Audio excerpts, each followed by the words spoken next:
All right, guys. Hey, it's Kimberly Flores, and here we are with another Kimberly's Daily Thoughts.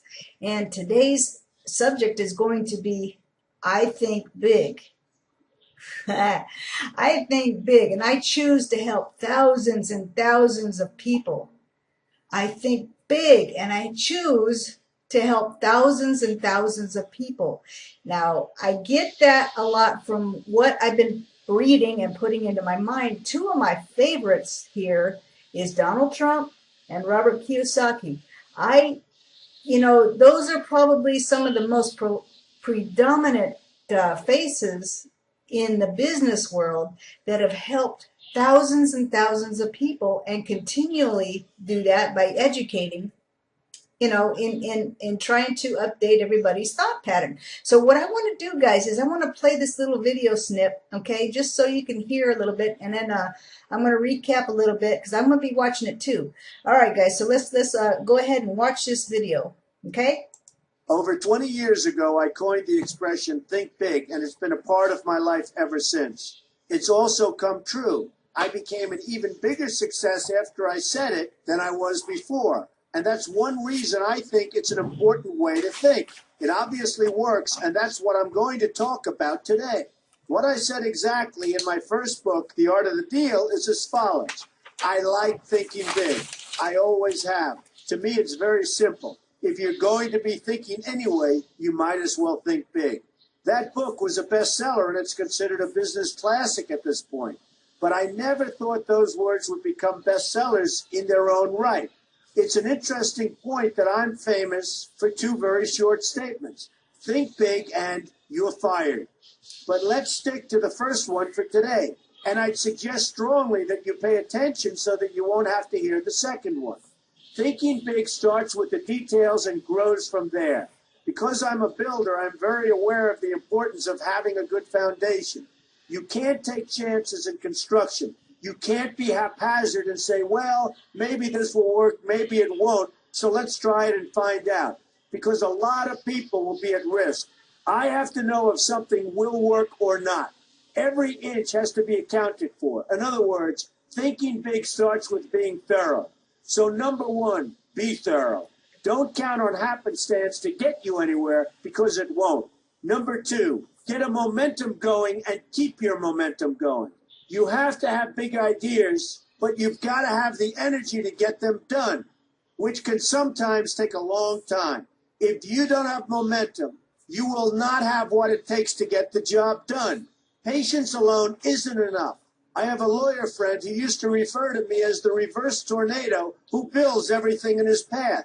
I always like that because it applies a lot of energy and a lot of momentum. And that's exactly what it takes to get anything done. So keep your momentum going. Number three, stay focused. You have to stay focused. The minute you lose focus, you will also be losing your momentum. They go together and you will accomplish a lot more, even amazing things, if you make sure you keep these two things working together for you. I've seen very talented people literally go down the drain because they couldn't seem to keep their focus long enough to get anything done. In this day of multitasking, that can be a real challenge, but it's absolutely necessary. Ask yourself this question. What should I be thinking about right now? That simple question can restore your focus in no time at all. And your answer right now should be listening to Donald Trump. Number four, look at the solution, not the problem. This is very important if you ever want to learn to think big. And here's why. No matter what you do, you're bound to run into problems. It's just part of life, a part of business, a part of anything worth doing. If you let the problems get in your way, they'll become bigger than your idea was to begin with, and you will be a wipeout. No matter how bad things look, keep your focus on the solution, and you will be surprised how things can work out, and work out properly. One way I do this is to ask myself when confronting a possible problem, is this a blip? Or is this a catastrophe? A catastrophe is something like an earthquake, a tsunami, a war, and so forth. And a blip is everything else. Right away, you'll have the right perspective, and your equilibrium will be restored. So keep your focus on the solution. Number five, See opportunity for what it is, an opportunity. For example, why are you listening to me today? Curiosity? You like me? You don't like me? You want to learn? You have nothing else to do? You want to hear me tell you you're fired? I hope not. But whatever your reasons might be, they've brought you to a good place to get involved and to learn. And that's an opportunity right there. People think that because I'm rich and famous that I know everything. I know a lot, but one thing I know is that I don't know everything. So I ask myself this question every day. What can I learn today that I didn't know before? And you know what? I learn something new every single day. That's a big reason for my success, and the same thing can apply to you. Take the time to see today as an opportunity, and you'll be surprised by what can come your way. Be open to new ideas, and you will be creating your own opportunities before too long. Number 6, know everything you can about what you're doing. That's a good way to cover your bases. Another good way is to read the book Robert Kiyosaki and I have written together, Why We Want You to Be Rich. It's about covering your bases and knowing what's going on. I remember when some guys came in to meet with me about a great idea they had for an atrium for a building on Wall Street. It was a beautiful idea except for one thing. None of them had thought about how the building would be supported around this fabulous atrium. They didn't take into account the steel columns that were necessary to support a 72-story building.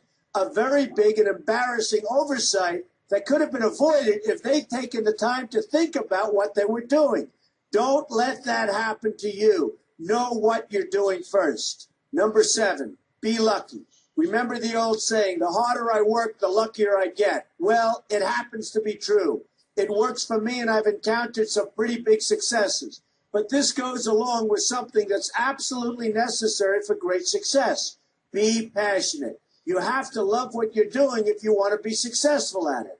My father told me that it's absolutely true. I might work 7 days a week, but it doesn't seem like work to me because I love what I'm doing. If you don't like what you're doing, find something else to do, or do it part-time until you can find something full-time. You will never be successful, happy, or healthy unless you're doing what you love to do. That's just the way it is. So give it some thought. In fact, give it a lot of thought. For example, if you're feeling frustrated, there are 2 ways to look at the situation. Frustration can mean that maybe you're expecting too much, or it can be an indication that you know you should be, or could be, doing more. Use frustration as a motivator. Use it to get where you want to go instead of staying where you don't want to be. But above all, be passionate. That's the fast track to success, no matter what your interests are. Number 8, see yourself as victorious. That can zap negativity immediately and put a positive spin on problems. I've gotten to the point where I see problems as challenges that I'll enjoy meeting and dealing with. My point here is that no matter what you do, you will encounter problems. Why not see them as challenges instead and know that you are more capable of dealing with them? That's positive thinking with a realistic slant. When I go into negotiations, I keep an open mind to what may happen. But I can tell you that there's already a done deal attitude on my part. I've already thought the process through to the extent that I know everything will be better off if they agree with what I've come up with because I've taken both sides into account. I enter the situation with a victorious attitude, and I've had enough victories to know that this attitude works. Use it. Number 9, be smart. Know that you have something unique to offer because you do use the tools that are provided for you and remain open to new ideas. That's being smart. That's also where innovation comes from. Being smart means you know how to use what you've got. That doesn't mean there's nothing left to learn, but it means that you will have the ability to learn and move forward with success. And success is very important. Success is what you want. Just be successful. Believe me, you'll be happier. I know people who have had very few real advantages in life, and yet they've managed to become giant successes. They figured out how to use what they had, not to dwell on what they didn't have. I'm convinced that everyone has something useful to offer, and if you apply yourself diligently, you'll find that you have what it takes to succeed, and you're going to be a lot happier for it. Number 10, above all, never give up. Never, never, never give up. The only time you will be a failure is if you quit trying. Only losers quit.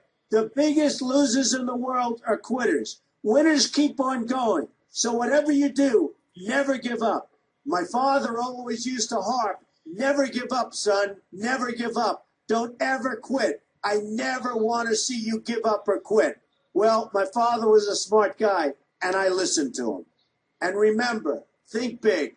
A good way to start is to read our new book, Why We Want You to Be Rich. 2 men, 1 message. There's a lot of great advice in there for you, and I expect you to pay attention. You're going to do fantastically well. You're going to be a winner, and I'm going to see you in the winner's circle. Awesome, guys. Hey, if you haven't seen the book or you haven't read it, actually I've got it as an audio book, Why We Want You to Be Rich. And I have that on my iPod, and I listen to that a lot. And it's like, it's an amazing book. I mean, it suits our business to a T. You wouldn't think so. I mean, you know, Robert Kiyosaki's into real estate. Well, they're both into real estate real heavy. But you wouldn't think, you know, some of that stuff wouldn't apply to us, but it does. It's all a matter of the principles, guys. So I wrote down all these steps here, and I'm going to put that in the video description, you know, the 1 through 10 that he talked about. So, guys, you know, if you found value with this, go ahead and comment, you know, and go ahead and check out those steps that he was talking about.